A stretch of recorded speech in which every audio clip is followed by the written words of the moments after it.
American figure skater Maxim Naumov commented on Russian Petr Gumennik.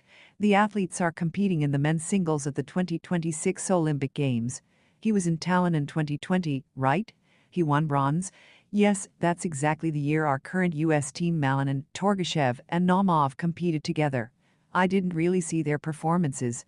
I didn't have time. But it's great that he's here. I'm happy to compete and skate on the same ice with all the athletes Petya, Steven Gogolev and Nikita Igidze, Naumov said in an interview with Sport24. Reigning European champions Laurence Fournier-Baudry and Guillaume Cizeron of France won the rhythm dance at the 2026 Olympic Games in Italy. The real competition has begun. The judges gave their performance a score of 90.18. They edged out their main competitors for Olympic gold three-time world champions Madison Chock and Evan Bates, Americans by less than a point, 0.36. The athletes will present their free dances at the 2026 Olympics on February 11th. The medals will be awarded then. In the team rhythm dance, the gap between the French and Americans was about a point in favor of the latter. This difference was purely due to element bonuses. Both pairs already had the same components. Things immediately got even more interesting in the individual Olympic competition.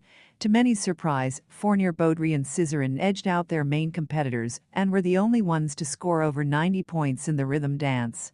It's worth noting that, although this is the first time this season, it doesn't signify any significant changes. After all, we must remember the most important thing. The battle for gold will continue and will be finally decided in the free dance, which will take place on February 11th. Alexander Lakernik, honorary vice president of the International Skating Union (ISU), commented on the results of the figure skating team competition at the 2026 Olympic Games. I have no reason to accuse the judges of poor judging. Offhand, everything was within the acceptable range.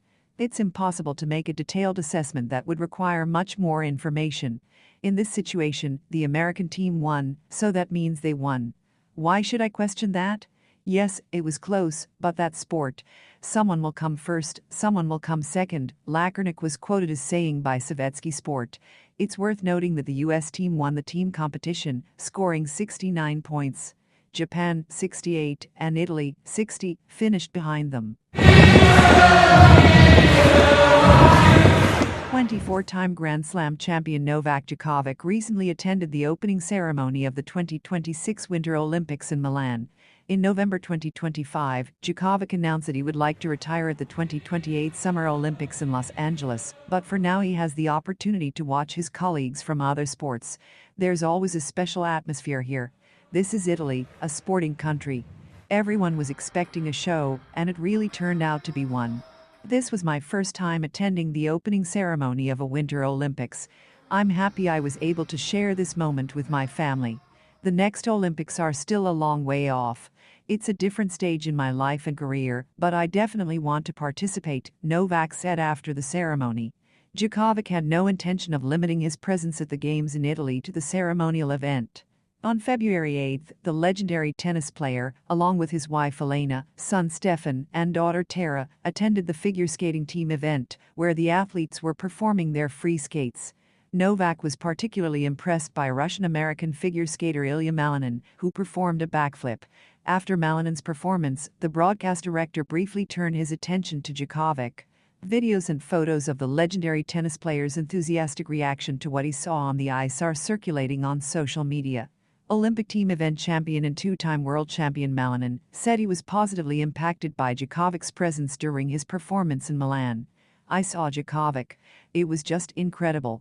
I heard that after I did the backflip, he practically raised his arms above his head. It's amazing. It's a once-in-a-lifetime moment. To see a famous tennis player watching me perform. I'm simply overwhelmed, Malinin said, according to the International Olympic Committee website. Canadian figure skater Steven Gogolev was also energized by Djokovic's presence. First and foremost, I was motivated by Novak Djokovic being in the stands. He's my favorite tennis player. He was the first person I saw when I went out to warm up. I'm happy he came to our tournament, Gogolev said. Djokovic certainly doesn't plan to end his time at the Games after watching the figure skating. Djokovic met with Canadian speed skater Evgeny Blondin and expressed his support. It's likely the Serb will be seen competing in this sport and elsewhere. Georgian figure skaters Diana Davis and Gleb Smolkin, who previously competed for Russia, placed 13th in the rhythmic dance at the Winter Olympics in Italy. The Japanese figure skating team filed a complaint about the podium surface at the awards ceremony for the team event at the Olympic Games in Italy, journalist Jackie Wong wrote on the social media platform X. The team competition concluded on Sunday. The United States won the team event. Japan won silver, while the Italians took bronze. Earlier, journalist Christine Brennan reported that an American figure skater had to sharpen his skates because the podium lacked a soft surface, which resulted in scratches and damage to the blades. Russian figure skating champion Petr Gumennik held his final practice session before the start of the men's individual event at the 2026 Olympic Games, a source familiar with the situation told RIA Novosti. The skater performed a run-through of his program, during which he executed a quadruple flip, step-out, a quadruple Lutz triple toe loop combination, and a triple axel fall.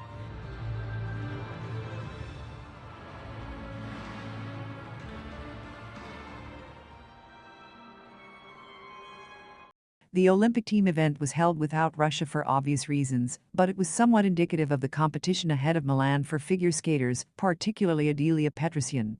Nearly all the key contenders for individual gold competed in the team event, not entirely convincingly, but generally close to their best. The leaders of the American team, Alyssa Liu and Amber Glenn, shared the short and free programs, which complicates the calculations a bit, but still allows for comparisons.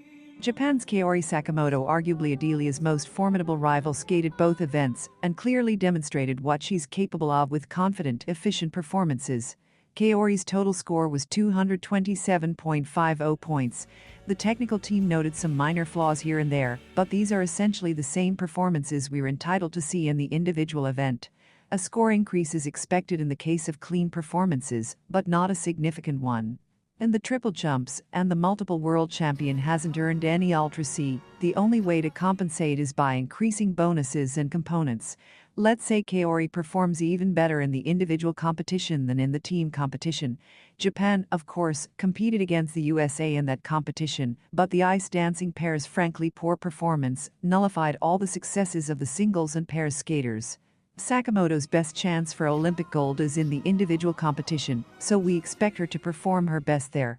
Let's assume the judges overlook the unclear edge on her Lutz in the team competition, it was noted in the short program, and add components. In that case, Sakamoto could very well score 80 points or slightly more in the short program. The team's score was 78.88. In the free skate, she made only a mistake on the triple flip triple toe loop combination. A flawless execution of this element would earn her +2 extra points and a small boost in components. Let's assume the total increase is 3 points for this segment, over 151, compared to 148.62 in the team event. So, by very rough estimates, Sakamoto could improve her score by 5 points with a clean skate. An absolutely perfect performance would give her something close to her personal best, 236.09, or even higher, but such tasks always come with an asterisk. The foreseeable maximum seems to be somewhere around 232 points for the two programs combined, and that's already a good bet. But is it a winning one? Yes, any talk and calculations are speculative right now, but let's try to put a pitchfork in the water. Does such a score seem insurmountable for a Russian figure skater like Adelia? It seems unlikely. We won't use internal scores for the calculations, that makes no sense. Instead, let's look at how this skater was evaluated at her first and, so far, only senior international competition, the Olympic trials in Beijing, which took place in September. There, Adelia, without any ranking and having not been seen in front of foreign judges since her junior career, scored 209.63 points and confidently took gold. And her performances back then were far from ideal. Firstly, due to the consequences of an injury that completely disrupted her summer training, she had to give up the Ultra C jumps. But she also had to struggle with triple jumps in the short program. Adelia lost at least 2 points due to a poor landing of a triple Lutz and under-rotated her final combination spin, level 3 out of 4 possible. Naturally, her components were also low, 31.63.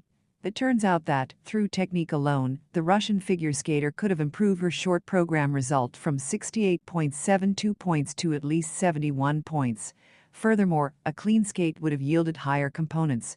Just how high is very difficult to imagine, but there's every reason to believe the judges will be more favorable to her in Milan. It turns out that even without a triple axel, Adelia has every chance of keeping her competitors at bay. Even 71 points could put her close to Alyssa Liu, who scored 74.90 for the short program in the team competition, and Amber Glenn. The gap to Sakamoto, if the Japanese skates cleanly, would be significant, but not fatal. By the way, Petrosyan's free program wasn't flawless either at the Beijing preliminaries. Besides nervousness and some stiffness, which could have affected her components, we note an imperfect landing on the triple salchow, a mere 0.07 point bonus, the transfer of one of the combinations from the bonus zone, with an increased base value to the beginning of the program, and the step sequence to level 3. Adelia earned 140.91 points back. Then it turns out that only a clean technique can increase this score by 3 points or more. And then the Ultra C come into play. Currently, Adelia has mastered 2 difficult jumps. The triple axel, which can appear in either the short or free program, and the quadruple toe loop, which only appears in the free program. 2 toe loops in the free program would increase the base value of her program by 8, 9, 10 points, without any bonuses, depending on the final content rankings, which already looks daunting. With bonuses, she could gain up to 15 extra points, turning her minimum of 140.91 into 156. A completely clean skate with maximum levels of non-jumping elements would allow her to reach 160. Now that's intriguing. The 2 main questions in this regard are: what will her jump entry be and what will her final components be? The former is easier to predict than the latter. Adelia's team is likely considering the option of her skating the short program without the triple axel. It's believed that our athlete's key goal for this segment is to secure a spot among the top performers, thereby gaining more weight in the judges' eyes in the free skate. In this context, taking unnecessary risks with the triple axel could prove not just dangerous, but downright fatal. And it will remain so until Adelia feels absolutely confident in this element. When this might happen is a question no one can answer. It's entirely possible that upon arrival in Milan, the jump will be 100% perfect, and then the risk will be justified. Nevertheless, it's more than likely that Petrosyan will achieve consistent gains in the short program. The components, however, are a pure lottery. It's entirely possible that they will determine the Olympic champion in Milan. And for Adelia Petrosyan to be the winner, she'll have to perform flawlessly. But her chances for the coveted gold are still there, and they seem to have even improved after yesterday. All that remains is to take advantage of them.